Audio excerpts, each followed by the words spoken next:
Welcome বন্ধুরা, Indrani cookings and ব্লগে। আজ বানিয়েছি জিরা রাইস। 30 মিনিটসের মধ্যে আপনাদেরকে জিরা রাইস বানিয়ে দেখাবো। আর ভালো লাগলে অবশ্যই লাইক, কমেন্ট অ্যান্ড সাবস্ক্রাইব করতে ভুলবেন না। চলুন বন্ধুরা, আমি জিরা রাইস বানিয়েছি। 500 গ্রাম বাসমতি রাইস নিয়েছি আর বেশ ভালো করে 1 ঘন্টার মতন ভিজিয়ে রেখেছিলাম। আর একটা প্যানের মধ্যে জলটাকে ভালো করে ফুটিয়ে নিয়েছি। এবার আমি জলের মধ্যে দিচ্ছি 4 টেবিল স্পুন নুন আর একটু রিফাইন অয়েল।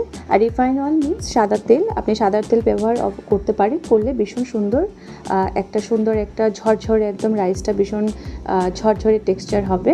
এবার চলুন বন্ধুরা, আমি রাইসটা আস্তে আস্তে করে জলের মধ্যে ছেড়ে দিলাম।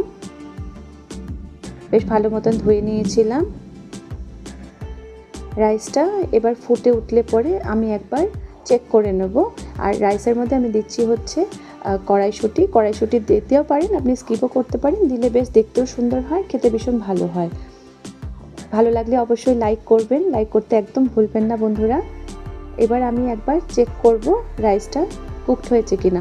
আমি রাইস মোটামুটি 40% কুকের সময় আমি দিয়েছিলাম কড়াইশুঁটি। আমি একবার চেক করে নিচ্ছি, সিদ্ধ হয়ে গেছে।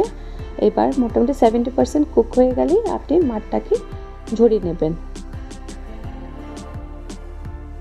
আমি মাছ ঝরিয়ে নিয়েছি। এবার বানাচ্ছি একটা মশলা। এই মশলার মধ্যে আমি দিয়েছি 1 টেবিল স্পুন গোটা গোলমরিচ। এবার গোটা গোলমরিচের সাথে আমি দিয়েছি 2 টেবিল স্পুন চিনি মিন্স সুগার। আর তার সাথে অ্যাড করেছি শাহি গরম মশলা। এবার শাহি গরম মশলা এই তিনটেকে ভালো করে মিশিয়ে নেবে। আর ভীষণ সুন্দর এটা দিলে পরে হয়। আর ফোড়নের জন্য আমি নিয়েছি তেজপাতা, লবঙ্গ, এলাইচি, দারচিনি। আর একটা প্যানের মধ্যে আমি একটু তেল দিয়েছি। বন্ধুরা, আপনারা চাইলে, আমি সাদা তেল ব্যবহার করেছি, আপনারা চাইলে ঘিও ব্যবহার করতে পারেন, বাট আমি করিনি। এই সময় বন্ধুরা আপনারা চাইলে এখনই জিরাটা দিতে পারেন ফোড়নের সময়, বাট আমি পরে অ্যাড করেছি। দেখাবো বন্ধুরা, আমার টেকনিকটা একটু অন্যরকম। এবার আস্তে আস্তে করে আমি চালটাকে ছেড়ে দিলাম।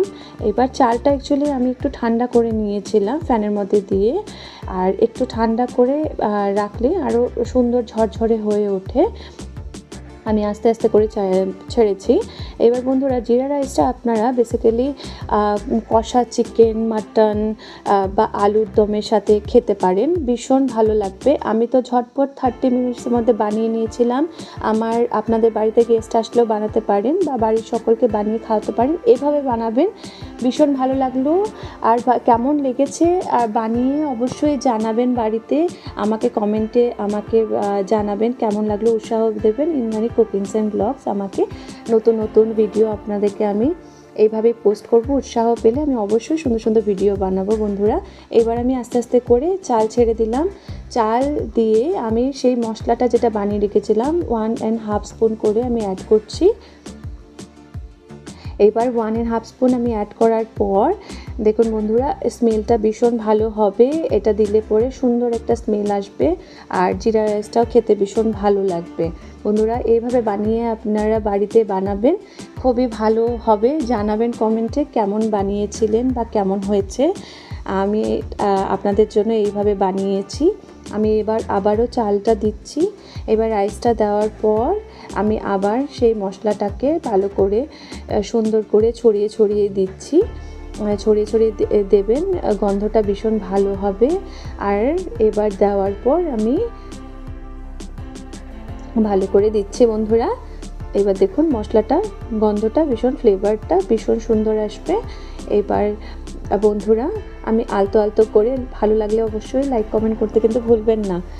আর দেখুন বন্ধুরা, এবার আলতো করে আমি রাইসটাকে জাস্ট আলতো করে আমি রাইসটাকে নাড়াচাড়া করে নেব, যাতে সেই রাইসের মধ্যে যে মশলাটা বানিয়েছিলাম সেটা যেন জাস্ট একদম সুন্দর করে অ্যাড হয়ে যায়। সমস্ত সুন্দর করে আমি মিশিয়ে নিয়েছি। দেখুন বন্ধুরা, ভালো করে আমি মিশিয়ে নিলাম, কি সুন্দর ঝরঝরে রাইস হয়েছে। এবার আমার টেকনিকটা জিরা রাইসে একটু আলাদা। এবার আমি একটা প্যান নেব। দেখুন, আমি একটা ছোটো কড়াই নিয়েছি আর 1 টেবিল স্পুন আমি এখানে রিফাইন তেল দিয়েছি, মানে সাদা তেল। তার সাথে আর এই সময় গ্যাসের স্টিমটা আমি একটু লো হিটে রেখেছি। আমি এখন দিলাম 2 টেবিল স্পুন জিরা। যে জিরাটাকে আপনি এই সময় করার সময় আপনার গ্যাসের স্টিমটা একটু লো করে রাখবেন, আর অবশ্যই বেশি করে ফ্রাই করবেন না, তাহলে জিরার যে সুন্দর একটা ফ্লেভার সেই গন্ধটা চলে যাবে। আমি এবার জিরাটাকে ভালো করে রাইসের সাথে দিয়ে দিচ্ছি। দেখুন বন্ধুরা, রাইসের সাথে দিয়ে আমি ভালো করে কড়াই থেকে জিরাগুলোকে দিয়ে দিলাম। এবার দেওয়ার পর বন্ধুরা এখন আমি জিরাটাকে ভালো করে আলতো আলতো করে আমি মিশিয়ে নেব। এরকম করে বন্ধুরা আপনারা করবেন, ভীষণ ভালো লাগবে আর খেতেও খুব ভালো লাগবে।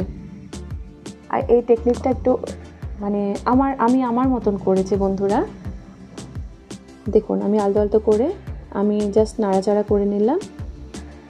নাড়াচাড়া করার পরে একটা কিছু থালা দিয়ে আপনারা একটু সময় ঢেকে রাখবেন আর একদম লো হিটে রাখবেন প্যানটা, তাহলে আপনার রাইসটা ফুল কুকড হয়ে যাবে। আমার জিরা রাইস রেডি বন্ধুরা, আমি ঢেকে দিলাম। দেখুন বন্ধুরা আমার জিরা rice ready. Indrani cookings and ব্লগে কেমন লাগলো আমার জিরা রাইস? সাবস্ক্রাইব করতে ভুলবেন না, like and comment and share. Thank you বন্ধুরা।